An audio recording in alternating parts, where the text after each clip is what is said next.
За сайн байцгаана уу? Эрүүл байна уу? Энд Сумья байна. Тэгээд энэ удаагийн лайваар осол гэмтэл Монгол хүмүүсийн нас баралтай 3 дахь шалтгаан болж байгаа талаар та бүхэндээ мэдээлэл олгоё. Яагаад гэвэл улсын баяр наадам тохиолдсонтой холбогдуулан дээрээс нь зуны дэлгэр саруудад амралтын өдрөө тохиолдохтой холбогдуулна. 6, 7, 8 дугаар саруудад бол зам тээврийн осол гэмтэл бол маш их бүртгэгддэг. Тэгээд энэ талаар та бүхэндээ мэдээлэл олгоё. Тэгээд асуух зөөл байвал та бүхэн комент хэсгээр бичиж болно. Тэгэхээр ер нь бол осол гэмтэл гэдэг зүйл бол ер нь бол Монгол хүний сэтгэл тоногшиж цусан шингэсэн нэг зүйл байдаг. Тэр юу вэ гэхээр Монгол хүн бол хэдэн мянган жилийн турш тал нутагтайгаа морьтойгоо хамт өөх түүхийг бүтээж маш их өөр хоорондоо шутан барилдлагаар маш их холбогдож ирсэн байдаг. Тийм ч учраас Монгол хүн, Монгол морь хоёр бол хамтдаа Тэнгэрийн хаяа газрын эцэс хүртэл хамтдаа даван туулж өдийг хүртэл ирсэн гэж боддог. Маш их дайн тулдаанд орж, маш их ажил амжуулж, ер нь бол Монгол эрхүүд тэр дундаа Монгол морьтой бол маш их шутан барилдлагатай ирсээр байсан. Гэтэл сүүлийн хэдэн 10 жилд бол нүүдлийн соёл маань суурин соёлжилж тал нутаг маань олон давхар байшин гар солигдож бидний хэдэн мянган жил унаж ирсэн унаа болох морь маань моторт хэрэгсэл буюу моторт техник болох машин мотоцикл моторт дугуйгаар солигдож ирсэн.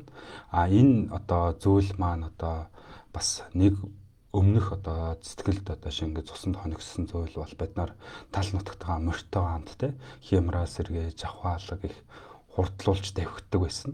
Энэ үед бол Монгол морноос унаж Монгол хүн нас бардаггүй даагнаас унаж нас бардаггүй дарвараасаа болж нас бардаг гэд монголчууд бид ярьсаар ирсэн. Энэ нь юу хэлж байгааг бол Монгол морьтойгоо хүн бол унаад нас барж гэмтэх магадлал маш бага байдаг. Харин энэ моторт хэрэгсэл болох машин техник моторт дугуй мотоцикл гэх мэт моторт хэрэгслээс бол маш их унаж бэртэж тэр бүхэл амнасаа алдах тохиолдол нэмэгддэг. Тийм учраас Монгол хүний нас баралтын тэргүүлэх 3 шалтгааны нэг нь болдог гэсэн. Өөрөөр хэлбэл хүн ингээд хэвийн физиологоор амьдарч хаад нас барахтаа хүрвэл зайлшгүй шалтгаан нөхцөлдүүлэгч хүчин зүйл байдаг.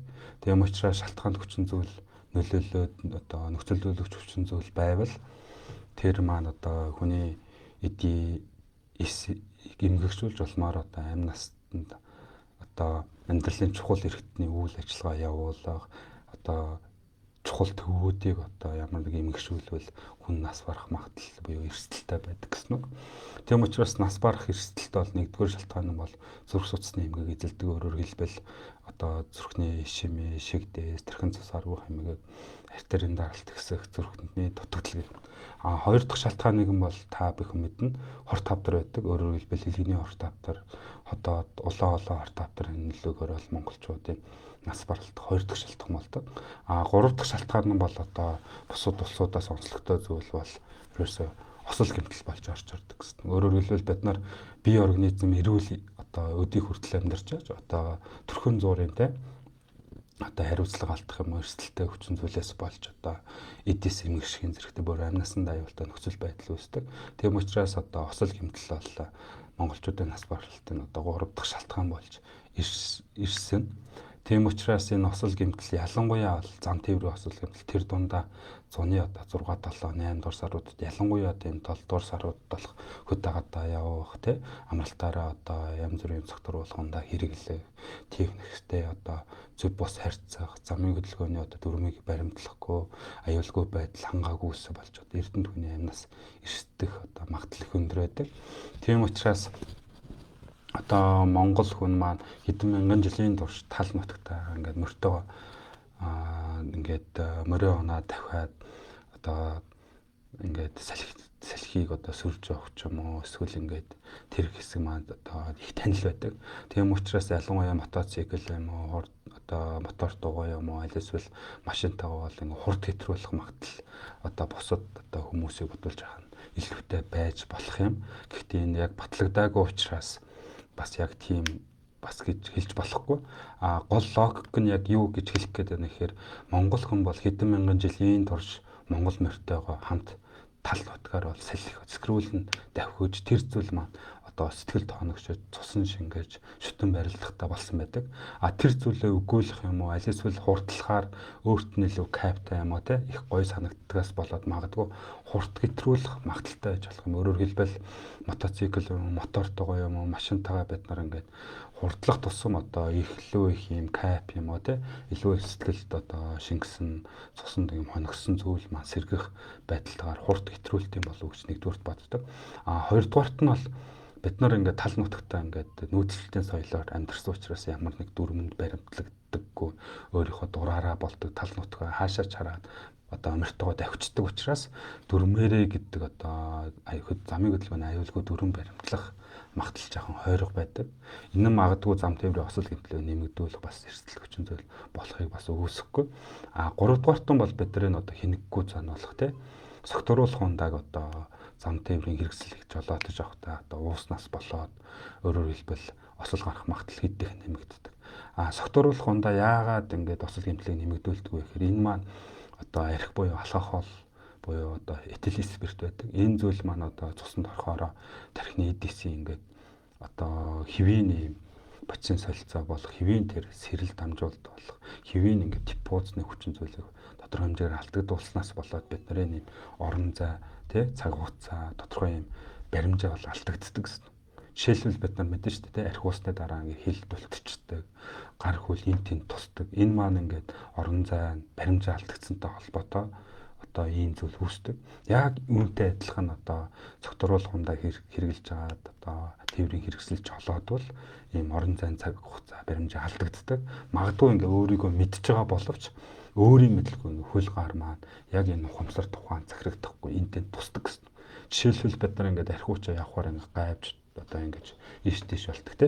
Тэр маань ингээд өөрөө бол ингээд хүн маань яг цэх явж гин ямар нэг одоо гойхгүй явж гин гэж боддог боловч яг үнэн хэрэгтээрээ бол хөл гар ингээд одоо энэ тэн тусч орон зайн одоо баримжаа алдагдсан магадгүй одоо гойвоод унах магадaltaй. Яг үүнтэй адилхан бид нарын одоо хурдны мэтрэх те одоо замыг одоо тоормцлах хаацлах энэ маань мэдрэмж алдагдсантай холбоотойгоор эрүүл хүнийг бодвол одоо согтуу хүн тээврийн хэрэгслээр одоо замын хөдөлгөөн тэр дунд осол гэмтэл гарах магадлал хэдийнх нэмэгддэг гэсэн. Тийм болохоор бид нарын одоо энэ зуны дэлгэр саруудад ялангуяа Монголын тал нутг өргөн нутан болдог баяр ёслол их өргөн дэлгэр болдог. Тийм учраас магадгүй согтууруулах ундаа угаад өөртөө маань ингээд би явж чаднаа одоо асуудалгүй шүү гэж боддог боловч хөл гар энэ тэнд тусдаг учраас зам тээврийн осол гэмтэл бол үүсдэж шүү. Ялангуяа энэ 6-7 саруудад одоо зам тээврийн осол гэмтэл гарч байгаа шалтгааныг нь аваад үзэхэд бол дийлэнх нь одоо согтууруулах ундаа хэтрүүлэн хэрэгэл согтууруулах ундаа хэрэглэсний дараа одоо тээврийн хэрэгсэлж олоодогтой холбоотой байдаг. Мөн одоо замын хөдөлгөөний аюулгүй байдал тэр дундаа суудлын бүсээ бүслэхгүй байх магадлал нь бас иймэрхүү ажиглагддаг. Тийм учраас одоо монгол хүн одоо 80 наслын монгол бүр тэтгэвэр дардаа энэ нэг том шалтгаан болгохын осол гэмтэл тэр дундаа зам тээврийн осол гэмтлийг одоо та бүхэн дор бүрнээс сэрэмжтэй наадаж болно, наргиж болно. Тэр үедээ тээврийн хэрэгсэлж олоодохгүй. Тээврийн хэрэгсэлж олоод төрхөдөө гадаа явж болно. Тэр үедээ хурдыг их хэтрүүлэхгүй дөрмээрээ те дураараа ш дөрмээрээ одоо яаралгүй ш одоо яарамгүй явдаг ч юм уу те. Иймэрхүү байдлаар та бүхэн энэ монгол наадмаа сайхан наадаж эрүүл элэг бүтэн одоо сайхан тэмдэглээрэй гэж хүсэж байна. Өөрөөр хэлбэл 3 осол тотмын нэг нь бол 6, 7, 8 дугаар саруудад бүртгэгддэг. Одоо осол зам тээврийн осол гэмтлийн одоо 50-аас дээш өвн суудлын бүсээ бүслээгүй байдаг. Тодорхой хэмжээгээр одоо арх дарс хэрэглэж тээврийн хэрэгсэлж олоодогтой холбоотой байдаг шүү. Тийм учраас та бүхэн ингээд дор бүрнээ одоо хичээж готл олноороо сайхан наадаараа Монгол наадан бол их сайхан өргөн. Тийм учраас одоо мэдээтэй өргөн дэлгэр сайхан тэмдэглээрээ. Тэгээ та бүхнээс нэг юм хүсгээд нэг ийм эрүүлгийн маяг гэдэг ном байгаа. Өөрөөр хэлбэл монгол хүн 80 нэмэх наслын Монгол аав бүр тэтгэврт гар хийгээд хайр таавынхаа ингээд гэгээн дурсгал бичсэн ном байгаа. Магадгүй та бүхэн энийг бас уншаад үзээрэй. Магадгүй одоо мэдэхгүй байсан зүйлээ мэдэх ч юм уу эсвэл мэддэг боловч тэр бурхан амьдралдаа хэрэгжүүлж хэм маягаа урлаж чаддаггүй ч юм уу. Ийм зүйлээс болоод монгол хүн бол их харамсалтай богино наслах хандлагатай байдаг. Жишээлбэл энэ зам дээр осол гэмтэл бол их харамсалтай зүйл. Яагаад гэвэл бид нар төрөлхийн эрүүл төрчөөд өдий хүртэл эрүүл сарвал ямар нэг эдис эмгэгшихгүй явж байгаад тодорхой нэг ингээ хурд хэтрүүлэх юм уу дөрмээрээ явахгүй юм уу тодорхой юм болчмгүй зүйлээс болоод өдий хүртэл эрүүл сарвал явж байсан бие организм маань гинт одоо гэмтэл төртөж тэ яс урагч юм уу цусалтах ч юм уу тиймэрхүү одоо осол гэмтэлд ортож улмаар амьнасаа алдах магадaltaй байдаг шүү. Тийм учраас та бүхэн осол гэмтлээс сэргийлж одоо замын хөдөлгөөний аюулгүй байдал хадгалж дөрмээрээ явж ингээд өргөн дэргэн сайхан надаараа тэгээд та бүхэндээ захих зүйл бол одоо энэ нас баралтын 3 дахь шалтгаан бол осол гэмтэл болчиход байгаа шүү. Тийм учраас дор бүрнээ сэрэмжтэй бас нэгэндээ бас хэлээрээ. Тэгээд энэ лайв маань таалагдвал та бүхэн дэмжиж бусдад түгээгээрэй. Бүр их дэмжмээр санагдвал энэ намыг бас олж уншаараа. Интернам ус их дэлгүүр азгуурт номын дэлгүүрүүдээр бол худалдаалж байгаа. Тэгээд эмч сумьяаны би одоо дараагийн лайваар уулзтлаа. Түр баяр та. Тэгээд та бүхэн өргөн дэлгэр сайхан надаараа баяр та.